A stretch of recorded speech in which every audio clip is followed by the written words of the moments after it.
नमस्कार। मैं हूं आपका दोस्त विजय विद्रोही। आप मुझसे जुड़ चुके हैं, इसके लिए आप सबका तहे दिल से शुक्रिया। और अगले 8-10 मिनट में आपसे जुड़े रहने की कोशिश करूंगा। तो राजस्थान में विचित्र हो रहा है। अशोक गहलोत को चिंता है कि बीजेपी इतने दिन हो गए मुख्यमंत्री क्यों नियुक्त नहीं कर पा रही। सीपी जोशी बीजेपी के प्रदेश अध्यक्ष को चिंता है कि इतने दिन हो गए कांग्रेस नेता प्रतिपक्ष नियुक्त क्यों नहीं कर पा रही। इस बीच बाबा बालकनाथ ने अपने समर्थकों की या अपने पॉलिटिकल दुश्मनों की खासतौर से वो चिंता दूर कर दी है। वो ऐसे चिंता दूर कर दी कि उन्होंने एक ट्वीट किया जिससे साफ संदेश है कि वो मुख्यमंत्री पद की रेस में नहीं है। पिछले कुछ दिनों से ये नाम आ रहा था, वो सब अपनी जगह है, उससे उनका कोई लेना देना नहीं है। वो प्रधानमंत्री की छत्र छाया में रहकर राजनीति सीखना चाहते हैं, वो अपने गुरु के निर्देशन पर काम करना चाहते हैं। तो कम से कम वो खुद भी चिंता मुक्त हो गए, नहीं तो खाम का हार्ट बीट बढ़ी रहती है, ब्लड प्रेशर बढ़ा रहता है।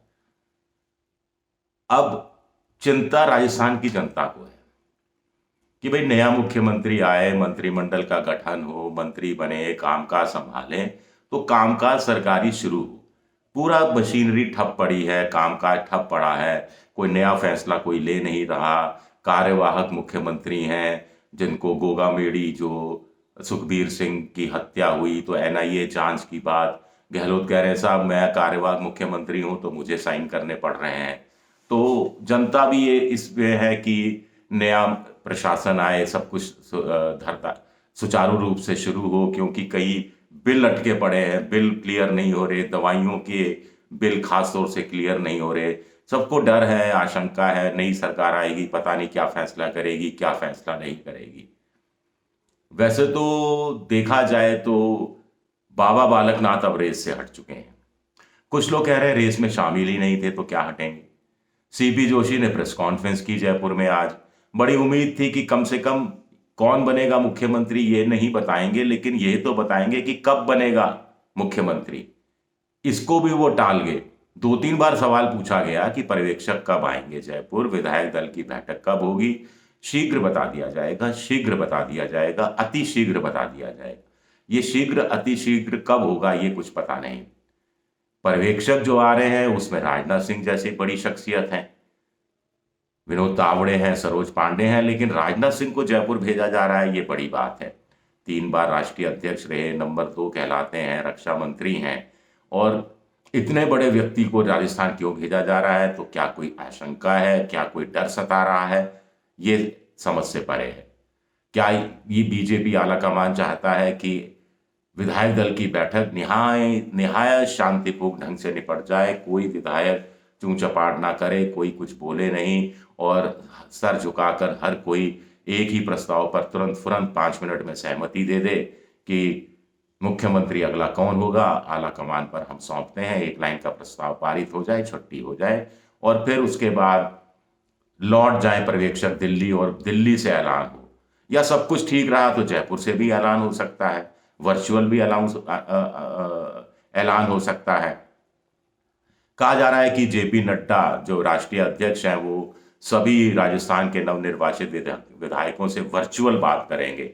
स्वाभाविक है, वर्चुअल बात जो प्रधानमंत्री की जो विकसित भारत वाली जो यात्रा शुरू हो रही है, कार्यक्रम है, उस सिलसिले में होगी। साथ ही साथ ऐसा नहीं होगा कि वो कोई हिंट दें या विधायकों से जाने सब कुशल मंगल है, बढ़िया, अच्छा रहा, आप चुनाव जीत गए, आप बधाई हो, आपको भी बधाई हो टाइप चीजें होगी। इससे ज्यादा कुछ होगा नहीं। तो वहां भी किसी को नजर रखने की भी जरूरत है, वहां से कोई खबर निकलने वाली नहीं है। सीपी जोशी की प्रेस कॉन्फ्रेंस से उम्मीद थी कोई खबर निकलेगी, कोई खबर नहीं निकली। एक खबर दे दी बाबा बालकनाथ ने, लेकिन बाकी खबरें आ रही सामने, सब कयासबाजी चल रही है। लेकिन अश्वनी वैष्णव बड़ी तेजी से नाम आया है। गजेंद्र सिंह शेखावत का नाम ऊपर नीचे हो रहा है। अश्वनी वैष्णव के लिए कहा जा रहा है 52 साल के हैं, इंजीनियरिंग की पढ़ाई की, आईआईटी कानपुर से उन्होंने डिग्री ली, उसके बाद आईएएस हुए, फिर उड़ीसा में नौकरशाही का अनुभव, सरकार चलाने का, मंत्रालय चलाने का अनुभव। तो ओबीसी हैं और खरे उतरते हैं। लेकिन इतनी बात करीब करीब तय होती जा रही है कि जातियों को साधने में आला कमान को थोड़ा जोर आ रहा है। एक पुराना चेहरा रखा जाए या बिल्कुल नया चेहरा उतार दिया जाए, या फिर मध्यम टाइप चेहरा हो जो ना पुराना हो ना बिल्कुल नया हो, ऐसा कोई चेहरा उतारा जाए। इसको लेकर कुछ कशमकश की स्थिति है क्या राजस्थान, मध्य प्रदेश, छत्तीसगढ़ तीनों को लेकर? कुछ लोग कह रहे हैं चलिए भाई राजस्थान में मामला फंसा हुआ है, देर से घोषित कर देना, लेकिन छत्तीसगढ़ में क्या प्रॉब्लम है? छत्तीसगढ़ में तो कोई दावेदार भी नहीं है, आप जिसको चाहोगे मुख्यमंत्री बना दोगे। लेकिन मुश्किल है कि छत्तीसगढ़ के हिसाब से तय होगा कि राजस्थान में कौन बनेगा या कौन नहीं बनेगा, खासतौर से कौन नहीं बनेगा। मध्य प्रदेश से तय होगा कि राजस्थान में कौन नहीं बनेगा या कौन बनेगा। वहां शिवराज सिंह दौड़ में नहीं है लेकिन सबसे आगे है। पहले कहा गया था शिवराज सिंह चौहान बीजेपी के लिए मजबूरी है, अब कुछ लोग कह रहे हैं शिवराज सिंह चौहान बीजेपी के लिए जरूरी हो गए हैं। लेकिन राजस्थान में वसुंधरा राजे के लिए ये बात कोई नहीं कह रहा कि वो जरूरी है या मजबूरी है या लाइबिलिटी है या फिर लॉयल्टी है। कुछ भी चीजें तय नहीं हो पा रही हैं। मोटे तौर पर स्वर यही है कि शायद उनको निराश होना पड़ेगा वसुंधरा राजे को। आला कमान कुछ लोग कह रहे हैं कि स्पीकर का ऑफर दिया है। ये कैसा ऑफर है, कौन किसने ऑफर दे दिया, क्यों ऑफर दे दिया, क्यों वसुंधरा राजे मुख्यमंत्री बनने के बाद स्पीकर बनना पसंद करेगी, समझ से परे है। जितनी मुंह उतनी बातें। यार एक कान से सुनिए दूसरे कान से निकाल दीजिए। कुछ लोग कह रहे हैं कि विधायकों में से ही कोई बनेगा, देख लेना, बाहर से नहीं बनेगा। बाहर से नहीं बनेगा तो इसका मतलब गजेंद्र सिंह शेखावत आउट हो जाते हैं, अश्विनी वैष्णव आउट हो जाते हैं और डॉक्टर किरोड़ी लाल मीणा फिर इन हो जाते हैं, क्योंकि अब वो विधायक हैं।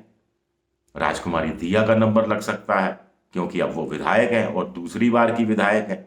यानी पहली बार राज्यवर्धन राठौड़ की तरह पहली बार की विधायक भी नहीं है, दूसरी बार की विधायक है, तो नंबर बढ़ जाते हैं। लेकिन कुछ लोग कह रहे हैं एक चीज पक्का तय हो गई है लोकसभा चुनाव के संदर्भ में कि उसी को मुख्यमंत्री बनाया जाएगा जिसके लिए मोदी समझेंगे कि कोई परेशानी 2024 के लोकसभा चुनाव के पहले नहीं आएगी। कुल मिलाकर 2 महीने हैं, जनवरी फरवरी मोटे तौर पर।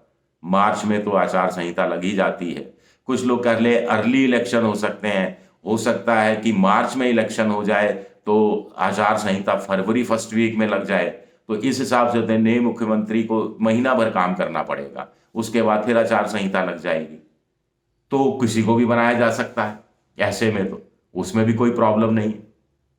लेकिन एक चीज कम से कम तय होती जा रही है मोटे तौर पर जातियां साधने के चक्कर में कि 2 उप मुख्यमंत्री जरूर हो सकते हैं, क्योंकि राजपूत भी हैं, उनको भी देखना है, जाटों को भी देखना है, ओबीसी को भी देखना है और दलितों को भी देखना है। आदिवासी का वाला एंगल हो सकता है छत्तीसगढ़ से कवर हो जाए।